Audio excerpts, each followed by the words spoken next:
Flies over the ocean.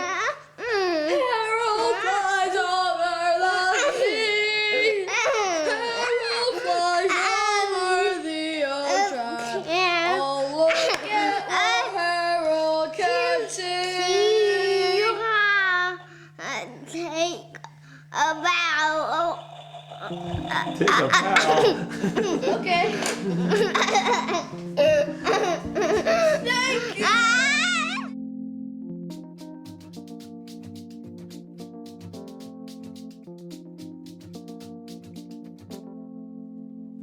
My name is Dan Habib. My wife Betsy and I have two boys, Isaiah and Samuel.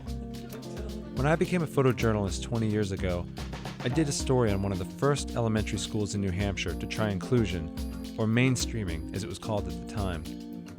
At Beaver Meadow Elementary, kids with disabilities began to join the same classrooms as kids without disabilities. Now my son goes to Beaver Meadow. He has a disability, and I think about inclusion every day. When Samuel was a baby and we first started realizing that he might have a disability, I remember being really afraid.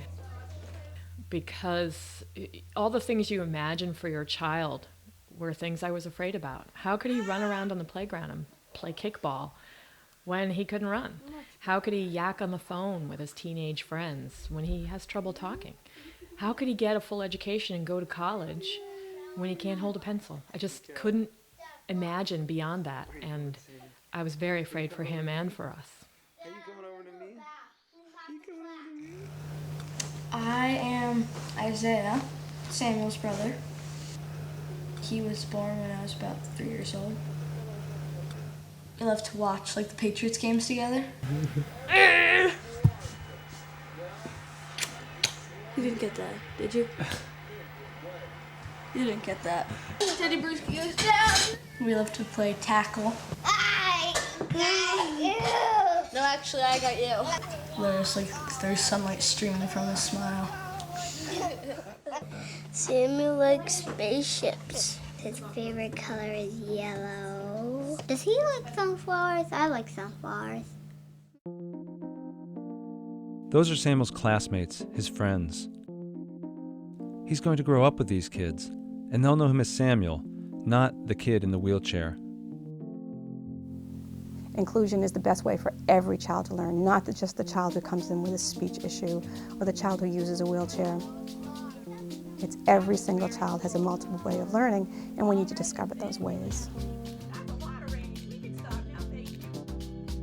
I made this film to honestly share our story as we try to figure out how to include Samuel in our school, our community, our family, in every aspect of our lives.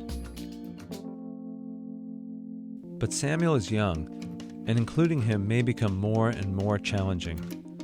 So I also made this film to learn from the experiences of others, like Alana Malfi, Nathaniel Oriana, Emily Huff, and Keith Jones, who can look back on the choices they made and their parents made, and how that affected their lives. You cannot box people up in a room 20 by 20, 8 hours a day, and then ship them off into the world and expect them to have social interaction skills. It's not gonna happen. Keith told me what it was like to grow up in the 1970s, when almost all kids with disabilities were completely segregated from the typical kids. I asserted myself. I don't care about paste and popsicle sticks. I want math. You know, can I get some math? Something. I was different in the fact that I had a family that knew what it was and how it was to be in education. They knew what they wanted for their child, because they also expected a lot of me. It's not all on the school. It's a two-sided equation.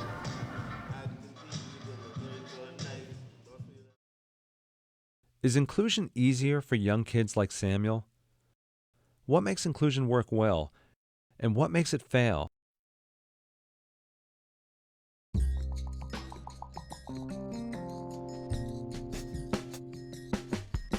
I'm nice and funny, but people don't understand that, you know? We feel that they thought that inclusion was a good idea, so yes, let's go do inclusion. I did not have any formal or informal training to have these students in my class. How am I going to reach the valedictorian and reach Alana at the same time? I don't know how to do that. I'm not even sure I reached the middle of the road this year. I have cried many times about this year. I don't know what to do. I don't want another year like this year. Around the time Samuel started elementary school, I wondered, what does a school that is a model for inclusion look like? I met Marlene Oriana, a mother who was on the same search for her child.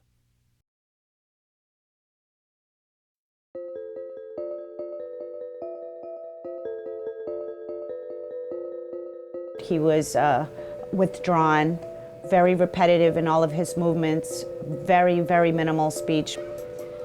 I didn't know anything about autism, and neither did my husband. I mean, it was like going on a roller coaster that never ended. Nathaniel and his family visited the Haggerty School, a public elementary school in Cambridge, Massachusetts. As soon as I walked in through the door with my husband, we said, this is it. It feels like home. We really accept people for who they are and what they are.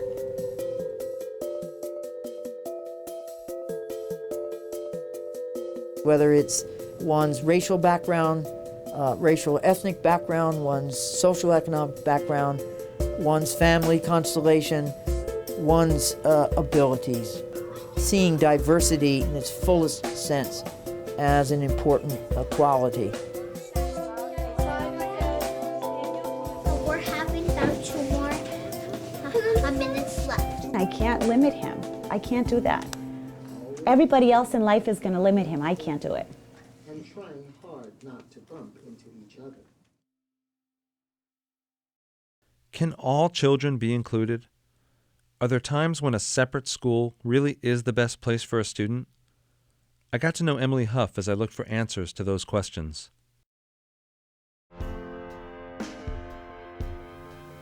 I am in a doctor's office and they're talking like they know every single thing about schizophrenia that is to be known. They don't. I'm like, you don't understand anything. When you have 7 people living in your head, then we can talk.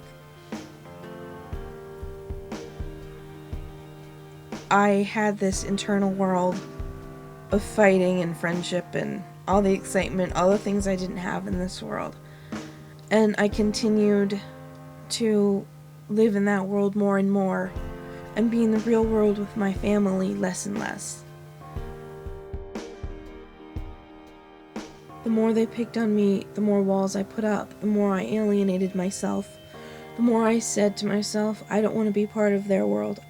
It was a lot of pain, a lot of crying, a lot of uncertainty about who I was.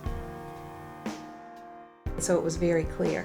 A doctor had warned a year ago that placement in a public school was putting her at great risk.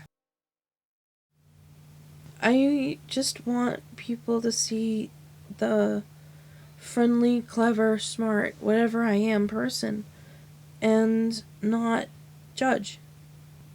People are different. Life isn't perfect.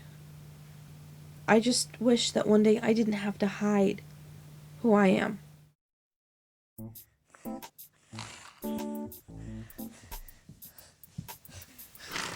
Now that I'm so close to a person with a disability, I can't believe that I was so blind to what people with disabilities in our community, in our country, in the world deal with every day. There was this huge civil rights issue, this huge amount of prejudice going on, and I never noticed it before. I see the work of inclusion as probably the last frontier of desegregation. If you read the brief from Brown versus Board of Ed, the Board of Education argued that if we let blacks be integrated, that the next thing you know is that we'll be letting people with disabilities be integrated. Samuel has changed the way I look at everyone around me.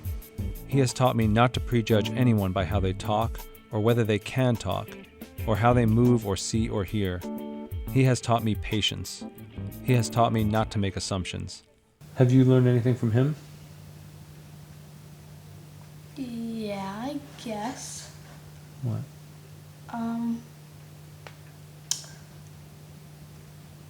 I learned it's possible to sit down, play t-ball and still hit really far at the same time. Samuel brought the disability rights movement into our home, and every day it brings new questions. As Samuel grows up, what can we do to make sure that people see that his cerebral palsy is just one part of who he is? Can we continue to fully include him as he goes to middle and high school? What about the times when inclusion has to take a back seat, as Samuel misses weeks of school to get through another health crisis? I don't know the answers to those questions right now, but I know that Samuel loves life. He loves to laugh and he loves the Red Sox. He wants to keep up with his brother and be a part of everything we do. He will teach a lot of people, which is good, because the world has a lot to learn.